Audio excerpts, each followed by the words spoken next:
नमस्कार दोस्तों, भारत की राजनीति में एक ऐसी पार्टी का नाम सुनकर आपके होश उड़ जाएंगे। भारत की राजनीति में एक ऐसी पार्टी जिस पार्टी का नाम के सामने तमाम ऐसी पार्टियां घुटना टेकने के लिए मजबूर हो जाती थी। भारत की राजनीति में एक ऐसी पार्टी जिसका जनाधार बेसिक वोटर 21% हुआ। भारत की राजनीति में एक ऐसी पार्टी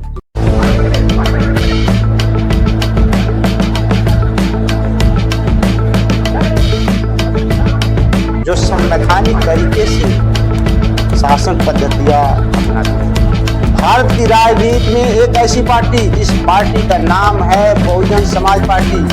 बहुजन समाज पार्टी के संस्थापक मानवर कांशीराम जी, जिस महापुरुष को मैं नमन श्रद्धांजलि अर्पित करता हूँ। अमर रहे मानवर कांशीराम जी। ऐसे महापुरुष उस समाज में पैदा होने वाले जो समाज की रक्षा, सुरक्षा, ताकत, बल, एनर्जी, खून पसीना देकर, हिम्मत देकर उस पार्टी को मजबूत किया, स्टैंड किया, ताकतवर बनाया। जिस पार्टी के आगे तमाम राजनीतिक पार्टियां घुटना टेकने के लिए मजबूर हो जाती थी, लेकिन आज टाइम वक्त समय वक्त भारत की राजनीति में बीएसपी पार्टी का क्या हश्र, क्या हालात, क्या वक्त हो चुका है, जहां बीएसपी का 21% कोर वोटर अपने पायदान पर खिसकते नजर आ रहा है। मानवर कांशीराम ने 1980-1982 में बीएसपी पार्टी का गठन करते हैं, BS4 का गठन करते हैं, वाम से संगठन का गठन करते हैं, ऑर्गेनाइज करते हैं। ताकत और बल के साथ उत्तर प्रदेश में एक ऐसी जनाधार तैयार करते हैं जिससे कांग्रेस और बीजेपी के सर से पसीना आने लगा। जिस मानवर कांशीराम के ताकत और बल और खून के बदौलत बीएसपी पार्टी का बहुत बड़ा निर्माण होता है। बहुजन समाज 85% उस हाथी पर सवार होता है। आज वह हाथी अपने सुस्त मस्त चाल से चलते हुए सुस्त चाल पर रुक जाती है।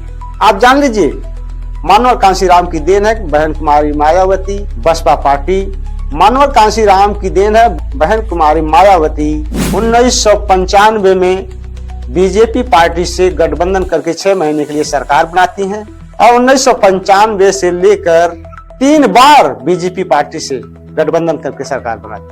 चौथी बार बहुजन समाज पार्टी 2007 में पूर्ण बहुमत से लगभग 226 विधानसभा से चुनाव जीतकर उत्तर प्रदेश की बहुत बड़ी सूबे की सरकार बनाती हैं, जिस सूबे में शासन पद्धतियां, लॉ एंड ऑर्डर, कानूनी प्रक्रिया चुस्त दुरुस्त से चलती हैं। सभी लोग उस मायावती के कारनामों को एक्सेप्ट करते थे, तहज्जुद देते थे, सम्मान देते थे। लेकिन क्या कारण है, क्या हश्र हो चुका है बहुजन समाज पार्टी का? आज बहुजन समाज पार्टी जब भी चुनाव लड़ रही है, उसका vote grapher, core voter graph नीचे खिसकता चला जा रहा है। अभी लास्ट के चुनाव 2024 में लोकसभा चुनाव में बीएसपी पार्टी मात्र 6% वोट पाकर खिसक जाती है। चूंकि उत्तर प्रदेश विधानसभा चुनाव 22 में बहुजन समाज पार्टी मात्र 9% वोट पाकर खिसक जाती है, जहां पर मात्र एक विधायक अपने विधानसभा में भेजकर संतोषजनक करते। एक मीडिया का काम है अंदर की बात को ऊपर करना, ऊपर की बात को अंदर करना। एक मीडिया का काम है निष्पक्ष भावनाओं से जनता के सामने सच्चाई को पेश करना। कि पार्टी, कोई भी पार्टी है, पार्टी के हर रूल्स होते हैं, नियम्स होते हैं, लॉ एंड ऑर्डर होते हैं, उसे उसी प्रकार से ऑर्गेनाइज किए जाते हैं। बसपा पार्टी के सामने दलितों का सवाल पैदा होता है कि बसपा पार्टी आखिर क्यों कमजोर होती चली जा रही है। क्या बसपा पार्टी बहुजन समाज पार्टी या मानवर कांशीराम की विचारधारा से, लीग से दूर हटती चली गई? क्या यही कारण है कि बहुजन समाज के लोग, दलित कोर वोटर बहुजन समाज से दूर होते चले गए? क्या बहुजन समाज पार्टी में वह आइडियोलॉजी, वह विचारधारा सम्मिलित होने लगी जिस पार्टी से मानवर कांशीराम विरोध में खड़े होकर मोर्चा खोलते थे, आंदोलन करते थे? क्या विपक्षी पार्टियों की विचारधारा बहुजन समाज पार्टी में सम्मिलित होती गई? तमाम ऐसे कार्य हो सकते हैं। भारत की राजनीति में भारत के संविधान ने सबको राइट, फंडामेंटल, स्वतंत्र और फ्रीडम का अधिकार दिया है। भारत का नागरिक अपने वोट को स्वतंत्र तरीके से, फ्रीडम तरीके से किसी भी पार्टी को वोट दे सकता है।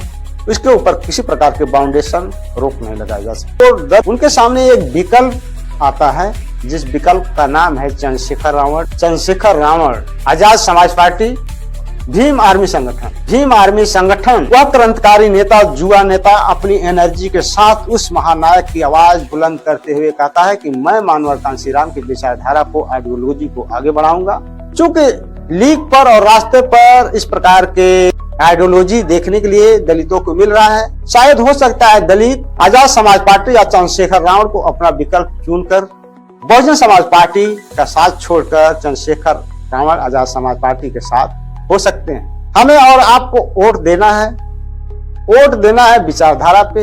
ये कौन सी विचारधारा? मानवता और संवैधानिक, मानव कांशीराम, डॉक्टर अम्बेडकर, तमाम महापुरुषों की विचारधारा से चलता हो, उसी विचारधारा को SC, ST, OBC को वोट देना चाहिए।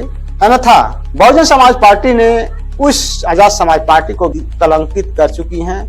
जो बहुजन समाज पार्टी, वही मायावती बीजेपी पार्टी से गठबंधन करके 1993 में सरकार बनाती हैं।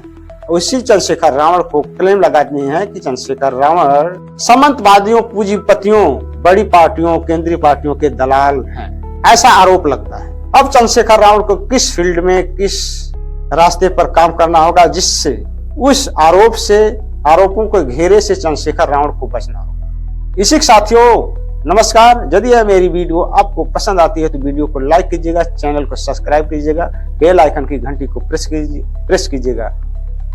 फिर मिलते हैं दूसरे वीडियो के एपिसोड में। नमस्कार, धन्यवाद।